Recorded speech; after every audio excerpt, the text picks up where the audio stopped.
E aí galera, Samuel, professor de História, falar um pouquinho hoje sobre a Guerra Civil Espanhola, no nosso contexto sobre a ascensão dos regimes totalitários, analisar hoje como o franquismo, ou o fascismo clerical, né, como alguns chamam, ascendeu ao poder na Espanha, em 1936.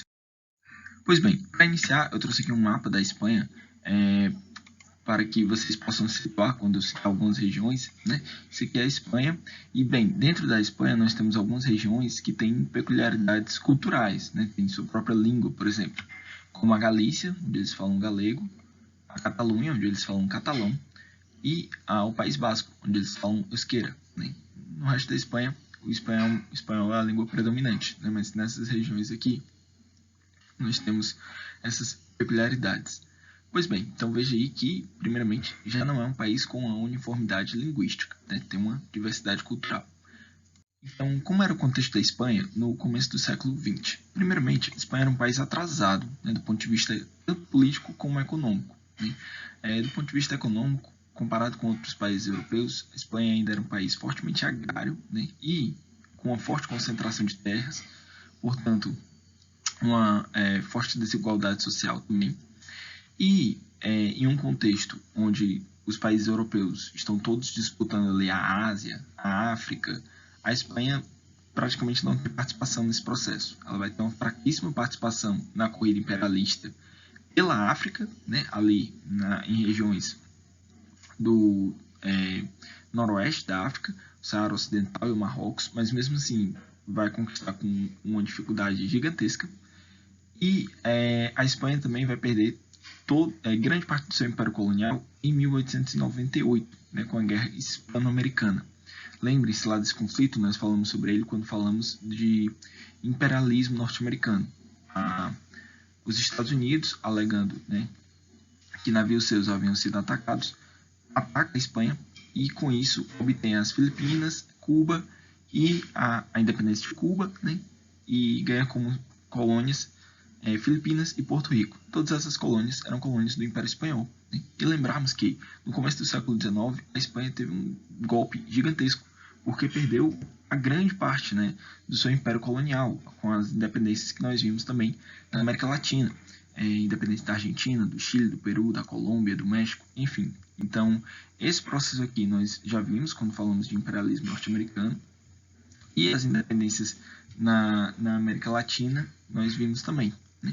Então, tudo isso colaborou para que a Espanha entrasse num colapso econômico gigantesco, sem precedentes. Além disso, como nós já vimos ali no mapa anterior, a Espanha é um país com forte diversidade cultural. Né? Você tem dentro de um mesmo território regiões que falam idiomas diversos, né? O basco, o catalão, o galego, o espanhol que nós conhecemos mesmo é o castelhano, né? O chamado castelhano. Então, castelhano e espanhol, nesse contexto, são sinônimos, né? Em relação à língua. E, bem, para tentar contrabalancear o forte atraso econômico e a raiva social que isso gerava, né? O descontento social, o descontentamento, a Espanha apelou para o autoritarismo. Né? Então, em diversos momentos, houve desentendimentos entre facções políticas diversas dentro do país, e isso acabava degringolando em autoritarismo.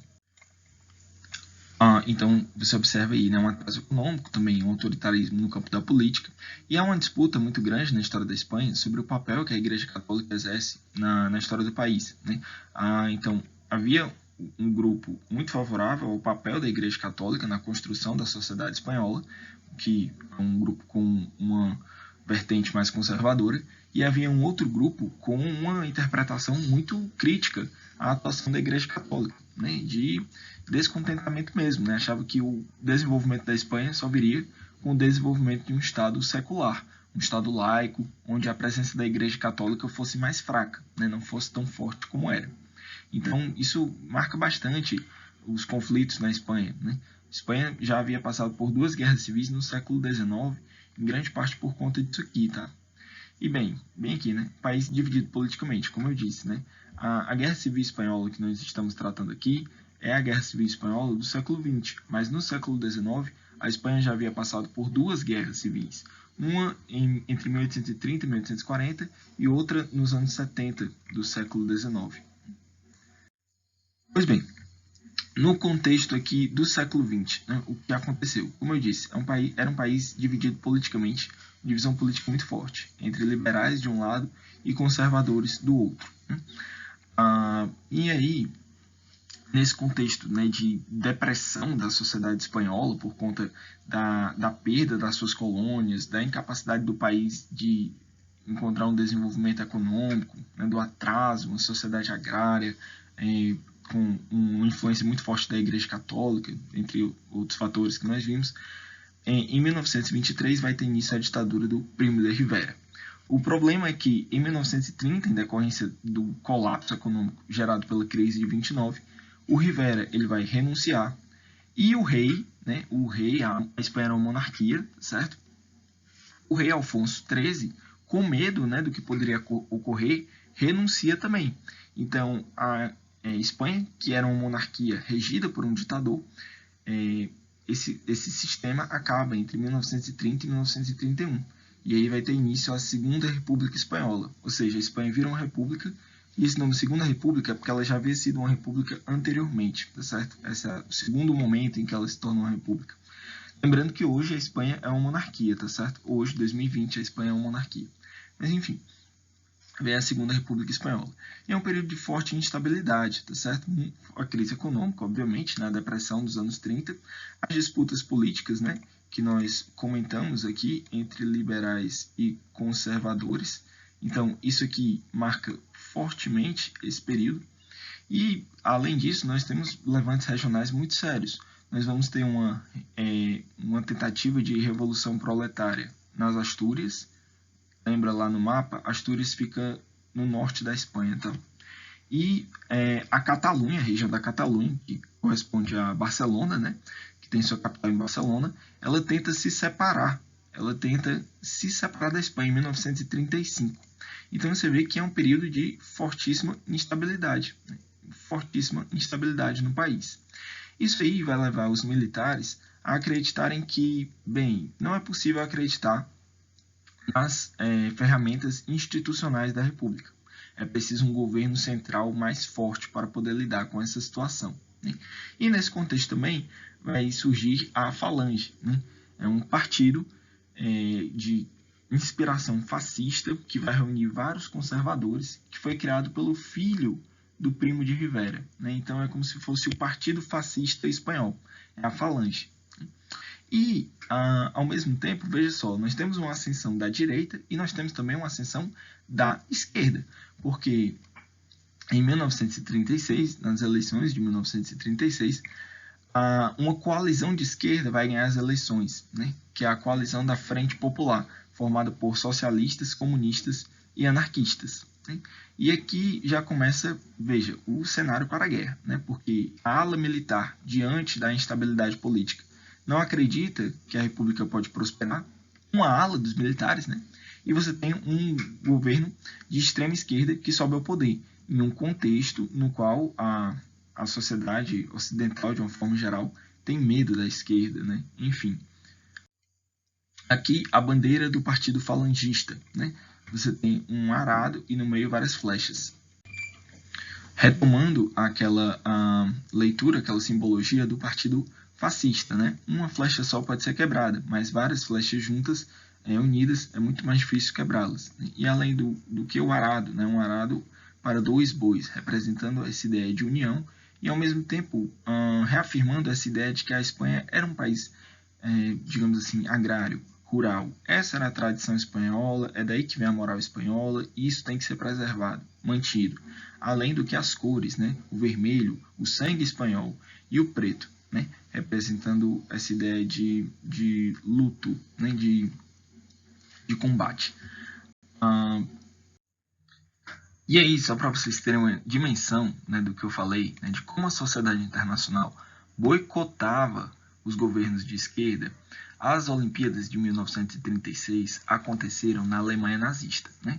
Todo mundo, acho que já ouviu aquela história do Jesse Owens, né? O atleta negro norte-americano que ganhou uma disputa, acho que era corrida, não sei, e aí fez o Hitler se sentir taxado, né? E aí o Hitler saiu do estádio de Berlim. Né? Mas as Olimpíadas de 1936 elas iam acontecer, na verdade, em Barcelona, na Espanha, tá certo? E aí o Comitê Olímpico Internacional mudou a sede por causa da vitória da Frente Popular. Por causa da vitória da Frente Popular, eles mudaram a sede para Berlim. Veja só, para a cidade dominada pelo Partido Nazista, mas não podia ser numa cidade governada por um partido de esquerda. Né? Veja só o que eu disse, né? Como as elites internacionais, de certa forma, simpatizavam com os regimes fascistas, porque viam neles uma barreira contra o avanço do marxismo. Né? Enfim, e aí o governo da Frente Popular lançou a iniciativa das Olimpíadas Populares, né? Que seriam ali competições esportivas mais democráticas, abertas a outros atletas, e como uma forma de também deslegitimar aqui essa iniciativa, né, da transferência das Olimpíadas para Berlim. Enfim, mas elas acabaram não acontecendo porque elas iam acontecer de 19 a 26 de julho, né, tá vendo aqui? E a Guerra Civil Espanhola, ela começa em 17 de julho. Enfim. Bom, pois bem, a Guerra Civil Espanhola. O estopim vai ser esse aqui, tá certo? Dia 17 de julho. Mas o que aconteceu um pouco antes? Bem, algumas alas militares já estavam totalmente descrentes na capacidade da democracia espanhola de manter a ordem no país, né? E, bem, há um clima de polarização política extremamente forte, né? Seja porque a Espanha já era um país muito dividido politicamente, seja porque os anos 20 e os anos 30 são de polarização política por si só, né? Enfim, então, no dia 12 de julho, esse cidadão aqui, esse José del Castillo, vai ser assassinado. Ele era um militante socialista e ele vai ser assassinado por integrantes da Falange. E aí, em vingança à morte do José del Castillo, militantes de esquerda matam esse cidadão aqui, Juan Calvo Sotelo, né? Que esse Sotelo aqui, ele era um deputado de oposição à Frente Popular, um dos maiores nomes da direita na época, né? E isso aqui vai gerar uma fúria gigantesca na sociedade, né? E aumentar o clima de polarização. Então, colabora para que os militares, enfim, se decidam de vez pelo golpe, né? A ala rebelde dos militares, lembrando que não são as forças armadas de uma forma geral, até porque nós temos uma guerra, né? Então, isso significa que não foi as forças armadas de uma forma geral. E vai haver o pronunciamento, né? Que é uma revolta de militares no dia 17 de julho de 1936. Eles tentam dar um golpe de Estado em Madrid e em Barcelona, mas acabam sendo derrotados. E aí tem início a Guerra Civil, tem início a Guerra Civil Espanhola. A Guerra Civil Espanhola, ela é um prelúdio do que vai ser a Segunda Guerra Mundial, tá certo? Ela é digamos assim, um trailer de terror do que vai ser a Segunda Guerra Mundial. E marca muito bem essa disputa que é característica dos anos 20 e anos 30, é a disputa entre fascistas de um lado e comunistas do outro. Então, o confronto, de um lado você tem os franquistas, né, liderados pelo general, né, o generalíssimo, né, Francisco Franco, como eles chamavam, né, o generalíssimo, e do outro o governo eleito, que era o governo da Frente Popular. Né? E, bem, no campo dos franquistas, né, você tinha ali conservadores, monarquistas, nacionalistas e os integrantes da Falange, né, dos falangistas. Então, veja que não eram só falangistas, nós temos conservadores de forma geral, integrando aqui essas forças. E os franquistas vão ser apoiados pela Itália fascista e pela Alemanha nazista. Né?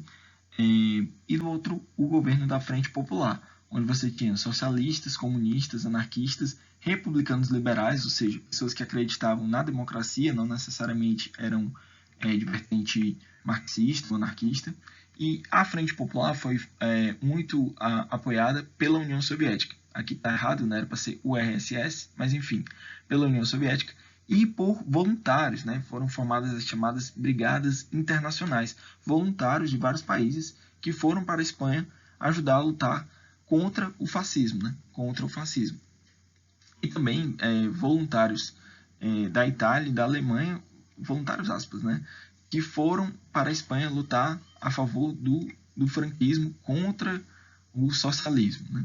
Enfim, o que define muito bem a disputa ideológica que marca a Guerra Civil, né? A Guerra Civil Espanhola. Lembrando que houve, na época, um acordo entre os principais países, Inglaterra, França, Estados Unidos, para que nenhum país se envolvesse no confronto, né, na Guerra Civil Espanhola. O problema é que a Alemanha e a Itália assinaram esse acordo, mas o desrespeitaram, né, e utilizaram da Guerra Civil para poder treinar suas táticas, né, testar suas armas, suas tropas, enfim. Então, aqui o Francisco Franco e aqui outro general, Sanjurjo, que dá origem, é o que inicia o pronunciamento, mas ele morre pouco depois, então o Franco assume a liderança do movimento. E aqui o Largo Caballero, que foi o primeiro-ministro durante parte do governo da Frente Popular durante a Guerra Civil, né? Então ele foi primeiro-ministro durante uma parte da Guerra Civil, representando aí a Frente Popular. Bom, e aí as brigadas de voluntários, né? Os cartazes aqui conclamando as pessoas dos mais variados países, né, a lutar contra o fascismo, né? Todos os pueblos del mundo estão nas brigadas internacionais, ao lado do pueblo espanhol, né? Então, aqui o símbolo da Frente Popular. Aqui uma brigada internacional, acredito que norte-americana, né? Batalhão Lincoln, né? Lincoln Battalion, né? E bem, aqui um mapa de como ficou a divisão durante a guerra, né? Essa parte em vermelho era a parte dominada pelos republicanos, pela Frente Popular, e a parte em cinza é a parte dominada pelos revoltosos ali, pelos fascistas, né? E aí, com o desenrolar da guerra, há o ataque histórico a Guernica. Guernica fica mais ou menos por aqui, era uma cidade do País Basco, Guernica.